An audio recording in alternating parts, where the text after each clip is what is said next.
नमस्ते साथीहरु, technical Sandeep YouTube च्यानलमा हजुरलाई स्वागत छ र म सन्दीप मल्ल। सो गाइज, हजुरहरुलाई Vivo को V सिरिज का स्मार्टफोनहरुको बारेमा त थाहा नै होला। हाम्रो नेपाली बजारमा पनि Vivo कम्पनीको तर्फबाट सबैभन्दा धेरै सेल हुने भनेका नै Vivo को V सिरिज का स्मार्टफोनहरु हुन् र सो फाइनली Vivo ले चाहिँ Vivo V23 सिरिजलाई पनि 22 जनवरी देखि इन्डियन बजारमा लन्च गर्दैछ।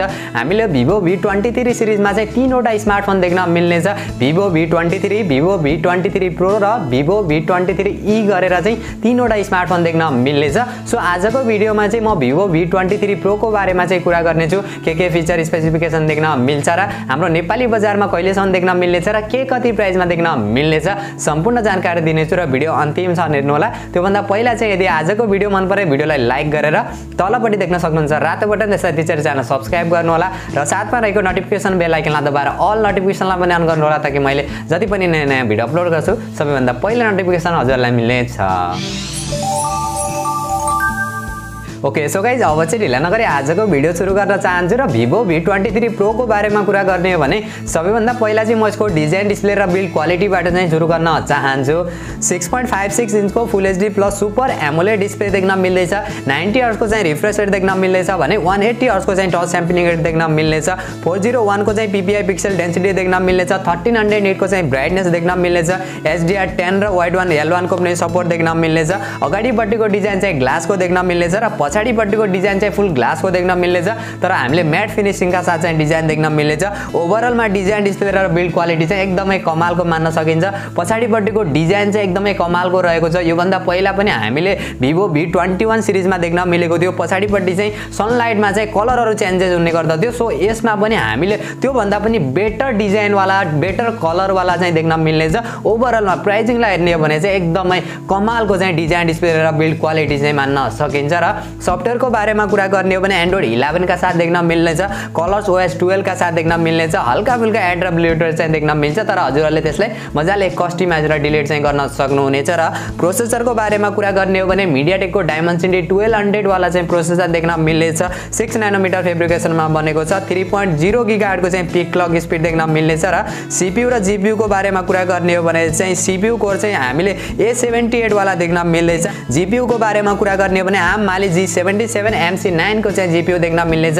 LPDDR4X RAM र UFS 3.1 को चाहिँ स्टोरेज टाइप देख्न मिल्नेछ। रिड एन्ड राइट को एक्सपिरियन्स पनि एकदमै कमालको देख्न मिल्नेछ। अलिकति पुरानो प्रोसेसर हो, हिटिङ इशु अलिकति बढी देख्न मिल्छ। पावर एफिसिएन्सी, एनर्जी एफिसिएन्सी एकदमै राम्रो देख्न मिल्नेछ। ओभरअलमा यो प्रोसेसरको बारेमा र यसको गेमिङ परफर्मेन्सको बारेमा कुरा गर्ने हो भने जुन प्राइसमा चाहिँ इन्डियन मार्केटमा लन्च हुँदैछ र जुन प्राइसको हामीले नेपाली बजारमा एक्सपेक्ट गरेका छौं त्यो प्राइसिङलाई हेर्ने हो भने चाहिँ एकदमै कमालको गेमिङ परफर्मेन्स चाहिँ देख्न मिल्नेछ। र क्यामेराको बारेमा कुरा गर्ने हो भने पछाडिपट्टि हामीले तीनवटा क्यामेरा देख्न मिल्नेछ। जो मेन क्यामेरा चाहिँ 108 मेगापिक्सल को देख्न मिल्नेछ। हामीले यसमा चाहिँ EIS को मात्र सपोर्ट देख्न मिल्नेछ।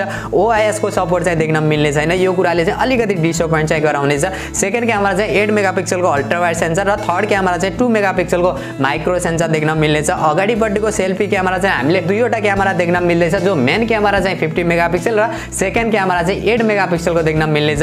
अगाडि पछाडिबाट हामीले 4K भिडियो रेकर्ड गर्न सकिनेछ जो एकदमै कमालको कुरा पनि मान्न सकिन्छ। हजुरहरुलाई याद छ भने Vivo को V सिरिज का स्मार्टफोनहरु चाहिँ डिजाइन र क्यामेराका लागि चाहिँ एकदमै पपुलर हुने गरेका छन्। सो क्यामेरा फिचर र क्वालिटी चाहिँ एकदमै कमालको देख्न मिल्नेछ। अरु सानातिना फिचरहरु पनि कमालको देख्न मिल्नेछ। ब्याकग्राउन्डमा चाहिँ ब्लर फिचर पनि हामीले देख्न मिल्नेछ। AI अटो फोकस पनि देख्न मिल्नेछ। र अरु फिचर र अरु सेन्सरहरुको बारेमा कुरा गर्ने हो भने इन डिस्प्ले फिंगरप्रिन्ट सेन्सर देख्न मिल्नेछ तर यसमा चाहिँ हामीले 3.5mm को हेडफोन ज्याक चाहिँ देख्न मिल्ने छैन। फेस अनलक सेन्सर देख्न मिल्नेछ। सिंगल बटम 5mm स्पिकर को सपोर्ट देख्न मिल्नेछ। यो कुराले पनि अलिकति डिसअपोइन्ट चाहिँ गराउँछ किनभने आजभोलि त्यो भन्दा पनि धेरै सस्तो स्मार्टफोनहरुमा चाहिँ हामीले ड्युअल स्टिरियो स्पिकर को सपोर्ट चाहिँ देख्न मिल्छ। त्यसकारणले अडियो क्वालिटी चाहिँ डिसेन्ट खालको देख्न मिल्नेछ। ड्युअल नानो सिम स्लट को पनि सपोर्ट देख्न मिल्नेछ। अरु सानातिना फिचर सेन्सरहरु सबै देख्न मिल्नेछ। प्रोक्सिमिटी भयो, गाइरोस्कोप भयो, कम्पास भयो, AI का फिचरहरु सबै देख्न मिल्नेछ। र ब्याट्रीको बारेमा कुरा गर्ने भने 4300 mAh को ब्याट्री देख्न मिल्नेछ। ब्याट्री एमएच चाहिँ एकदमै कम रहेको छ किनभने स्मार्टफोनलाई एकदमै स्लिम बनाएको छ। 44 वाट को चाहिँ फास्ट चार्जरको सपोर्ट देख्न मिल्नेछ। बक्समा पनि हामीले 44 वाट कै चार्जर देख्न मिल्नेछ USB टाइप C पोर्ट का साथ। ब्याट्री ब्याकअप चाहिँ अलिकति कम चाहिँ देख्न मिल्नेछ। र भेरिएन्टको बारेमा कुरा गर्ने हो भने तीनवटा भेरिएन्टका साथ चाहिँ देख्न मिल्नेछ। 8GB 128GB, 8GB 256GB र 12GB 256GB का साथ चाहिँ देख्न मिल्नेछ। र नेपाल लन्च रेट र नेपाली एक्सपेक्टेड प्राइसको बारेमा कुरा गर्ने हो भने अहिले नेपाल लाई लिएर भने कुनै अफिसियली अपडेट चाहिँ आएको छैन। जुन दिन आउने छ त्यो दिन अर्को डेडिकेटेड भिडियो बनाएर हजुरहरूलाई जानकारी चाहिँ दिनेछु। र नेपाली एक्सपेक्टेड प्राइसको बारेमा कुरा गर्ने हो भने यसको बेस भेरिएन्ट जो 8GB 128GB वाला चाहिँ लगभग हामीले 55 देखि 60,000 को एक्सपेक्ट गर्न सकिन्छ भने 8GB 256GB को चाहिँ लगभग 60 देखि 65,000 र 12GB 256GB को चाहिँ लगभग हामीले 70,000 को चाहिँ एक्सपेक्ट गर्न सकिन्छ। अब हेरौँ Vivo का स्मार्टफोनहरु अलिकति ओभर प्राइस नै हुने गर्दछन् तर नेपाली बजारमा अब के कति प्राइसमा चाहिँ लन्च गर्दछ।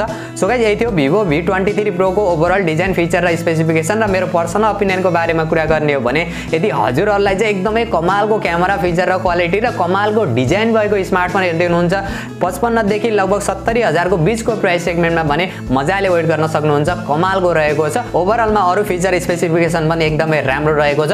म पनि यो स्मार्टफोनलाई लिएर एकदमै एक्साइटेड भएर बसेको छु। सो हजुरहरु मध्ये चाहिँ कति जनाले Vivo V23 सिरिजलाई वेट गरेर बस्नु भएको छ त्यो भने कमेन्ट गर्नु होला। र यदि आजको भिडियो मन परे भिडियोलाई लाइक गरेर तलपट्टि देख्न सक्नुहुन्छ रातो बटन जसलाई थिचेर च्यानल सब्स्क्राइब गर्नु होला र साथमा रहेको नोटिफिकेसन बेल आइकनलाई दबाएर अल नोटिफिकेसनलाई पनि अन गर्नु होला ताकि मैले जति पनि नयाँ भिडियो अपलोड गर्छु सबैभन्दा पहिला नोटिफिकेसन हजुरलाई मिल्नेछ।